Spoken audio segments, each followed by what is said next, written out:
3, 2, 1. Boosters in ignition. And liftoff of Artemis 1. We rise together back to the moon and beyond. Humanity is headed to Mars. NASA's Artemis missions, currently ongoing and in process, have the express goal of not just revisiting the moon, but to learn how to live and work on another world as we prepare for human missions to the Red Planet. But back here on Earth, and in Logan specifically, USU is working on a NASA grant to learn how to grow plants for these missions. Even with our greatest technology at this point, that transit to Mars is still going to be a year plus. We can't necessarily take enough food and have it last for that long for that trip to Mars, whatever we do on Mars, and that transit back.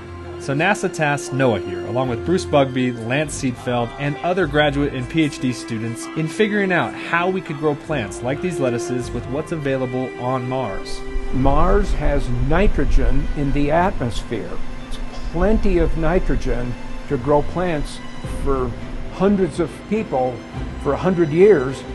We just have to fix that nitrogen in a bioavailable form for the plants. To do this, Lance worked with his research team to identify a microbe that would do just that: capture the atmospheric nitrogen and make it available for our spacefaring plants. If we take the bacteria and we feed them the atmosphere from Mars, and we feed them light, they will then capture that gas, that atmospheric N2, and turn it into what's called a fixed form of nitrogen. And that fixed form of nitrogen then is part of the biomass. And so what it ends up looking like is like peanut butter.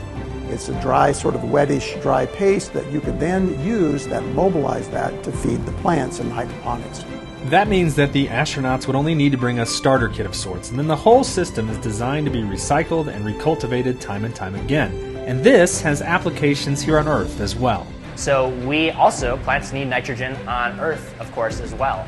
And we end up wasting a lot of nitrogen from those fertilizers. We want to be able to use this research to help producers, to help growers maintain their nitrogen stores in that soil out in their fields to produce the most efficient plants that they can.